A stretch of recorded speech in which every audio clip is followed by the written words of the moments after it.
Ya, assalamualaikum warahmatullahi wabarakatuh. Perkenalkan, nama saya Asminopal dari Prodi 1 Sistem Informasi dengan NIM 0491536191. Pada kesempatan kali ini saya akan mengerjakan tugas 3 dari pemrograman berbasis desktop. Oke, langsung saja ke soalnya. Oke, berikut soalnya untuk tugas ketiga. Pertama, tugas praktik 3 ini memiliki 3 indikator untuk menilai hasil belajar mahasiswa, yaitu mampu mengimplementasikan konsep abstraksi atau inheritance. Yang kedua, mampu mengimplementasikan konsep encapsulation, polymorphism, exception, input atau output, dan operasi file. Lalu yang ketiga, mampu mengimplementasikan materi-materi sebelumnya seperti struktur keputusan, struktur pengulangan, array, dan string. Langsung saja ke codingannya. Di sini saya menggunakan IDE dari Visual Studio Code. Oke, langsung saja kita buat new file di sini. Kita beri nama main.java. Pertama kita import dulu.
Sudah tidak ada error,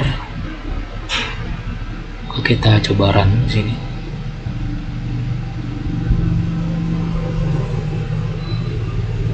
Oke, di sini muncul untuk menunya sistem manajemen restoran.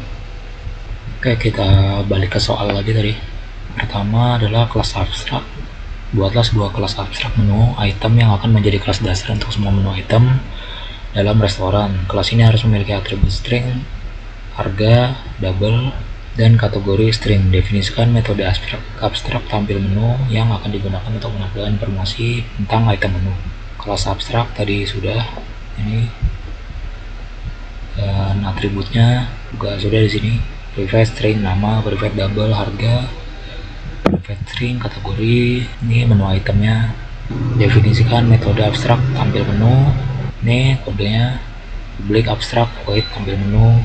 Lalu buatlah 3 kelas turunan dari menu item, makanan, minuman, dan diskon. Oke, yang pertama yaitu subkelas tampil menu dari makanan. Ini kodenya. Lalu yang kedua minuman, subkelas minuman. Ini tampil menunya.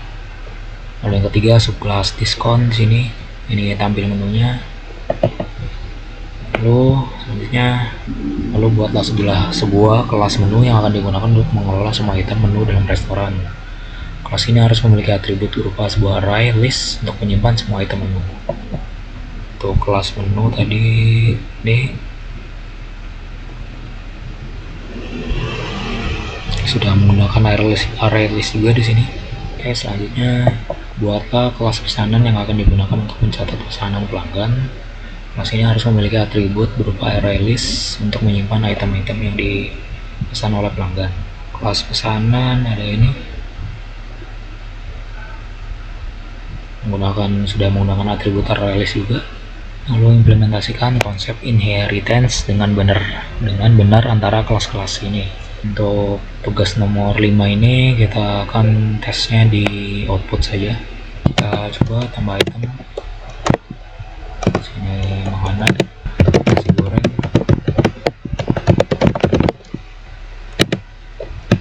harganya 12.000.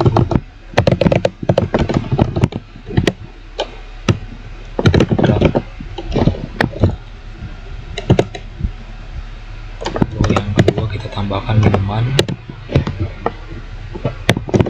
teh, harganya 5.000. Semuanya yang ketiga kita tambahkan diskon akhir tahun 10% aja. Kita tampilkan menu restoran. Oke, untuk inheritance ini sudah ya, atau pewarisan, di mana sebuah kelas dapat menurunkan properti dan metode yang dimilikinya kepada kelas lain. Ini terbukti pada output ini ada sekelas makanan, minuman, diskon, semua ditampilkan melalui satu list yang sama, yaitu array list menu item, dan ini membuktikan bahwa semuanya berasal dari satu parent class, yaitu menu item tadi, array list menu item. Untuk kodenya ini kelas makanan extend menu item. Oke, selanjutnya implementasikan konsep scapulation dengan membatasi akses ke atribut kelas. Scapulation kodenya ini saya pakai getter di sini. Public string get nama, return nama, public double get harga, public string get kategori. Untuk getter ini memastikan data hanya bisa dibaca atau digunakan dengan cara yang sudah ditentukan, misalnya oleh programmer. Pada kelas turunannya makanan, minuman, diskon, atribut tambahan seperti jenis makanan atau presentasi diskon juga dibuat privat dan diakses lewat getter. Ini private string, semuanya diakses lewat getter. Oke, selanjutnya lalu yang ketujuh, pergunakan pengecualian exception yang mungkin terjadi seperti ketika mencoba mengakses item yang tidak ada dalam menu. Oke, kita coba ya. Untuk exception ini kita coba dulu. Khusus untuk program ini, exception digunakan untuk menangani berbagai kesalahan input dan kondisi yang tak terduga. Ketika program pertama dijalankan, output akan menampilkan seperti ini. Lalu misalnya ketika user memasukkan input yang bukan angka, misalnya huruf ya, A di sini, maka akan muncul notifikasi opsi tidak valid, masukkan angka menu. Untuk exception ini dia menggunakan keyword atau mekanisme try and catch. Lalu yang kedua, ketika user memilih opsi untuk menampilkan menu tetapi menu kosong, misalnya kita tampilkan menu restoran, maka akan muncul seperti ini. Karena kita belum tambah item baru ke menu, maka dia muncul notifikasi menu masih kosong. Untuk kodenya itu nih, public void display menu. Jika item kosong, maka akan mengeprint outputnya menu masih kosong. Lalu kembali ke menu utama. Oke, selanjutnya misalkan user memilih item yang tidak ada dalam menu, berarti tambah item baru dulu. Ini makanan, ayam bakar, saus padang,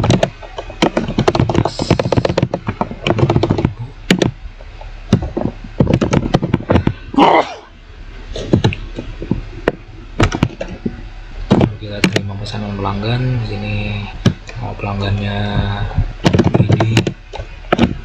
VD melihat menunya dulu. Oke, lalu VD tidak ingin ayam bakar dan ingin menu kedua di sini, karena hanya ada pilihan pertama, yaitu opsi yang pertama ini, opsi ke-1 ayam bakar. Maka ketika pelanggan memasukkan input nomor 2 atau user, muncul notifikasi nomor tidak valid. Penjelasannya, program mencari item menggunakan indeks atau nama jika tidak ada, lalu ditangkap di catch sehingga program tidak crash.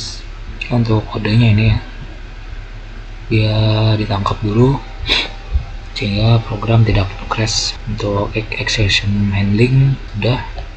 Oke, selanjutnya lalu yang ke-8, oke, kita cek tadi ya, untuk menambahkan item baru ke menu.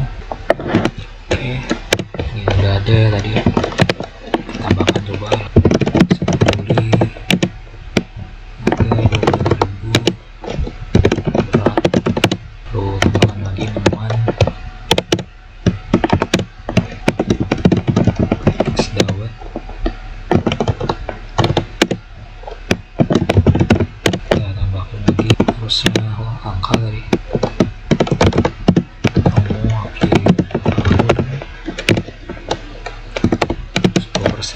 ambilkan menu restoran.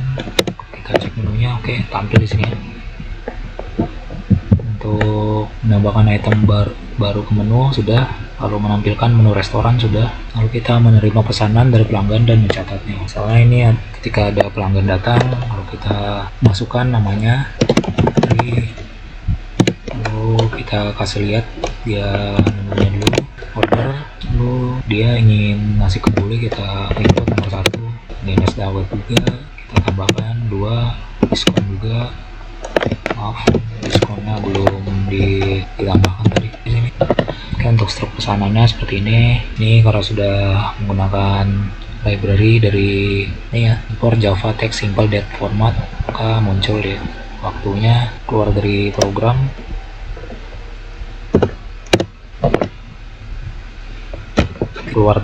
sudah ya, berhasil. Kita tambahkan item baru ke menu makanannya ayam, harganya 13.000,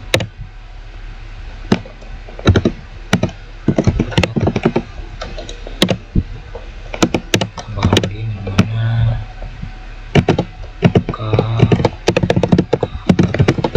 cola,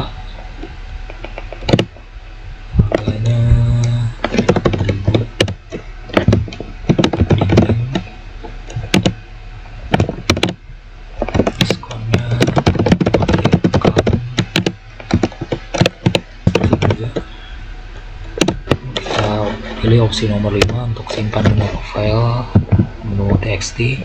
Oke, di sini notifikasinya muncul ya, menu berhasil disimpan ke file menu txt, dan di sini ada menunya juga tersimpan ke dalam file. Untuk menyimpan sudah, lalu untuk memuat daftar menu dari sebuah file teks, kita muat ya, coba.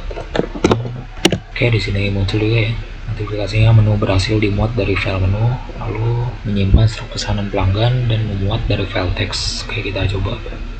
Terima pesanan, pelanggan datang, balmon ingin melihat menunya, tambahkan pesanan, ayam, Coca-Cola, diskon akhir pekan, selesai. Lalu ini struknya, lalu kita simpan struk ke file. Oke, di sini sudah muncul lah untuk struknya. Kita memuatnya dari file teks. Oke, ini muncul ya, langsung tampil di sini isi file struk receipt ini yang kita tadi muat dari file ini. Oke, selanjutnya gunakan struktur keputusan dan pengulangan sesuai dengan kebutuhan seperti saat menampilkan menu dan memproses pesanan. Untuk struktur keputusan ini sudah ya, ketika kita menginput masukan dari outputnya ini, akan selalu kembali ke menu utama yaitu sistem manajemen restoran, dan beberapa case dari juga menggunakan struktur keputusan di while, seperti do while, if, ada juga for tadi perulangannya. Ini struktur keputusannya while, ini juga diskonnya, diskon atau harganya yang kita masukkan adalah huruf, dia akan muncul output seperti ini. Ada switch case, ini struktur keputusan if, sudah else if, else if, ini perulangan for. Oke, untuk tugas ketiga, pemrograman berbasis desktop mungkin sudah cukup ya. Untuk penjelasan detailnya ada di laporan. Oke, maka akan saya akhiri. Wassalamualaikum warahmatullahi wabarakatuh.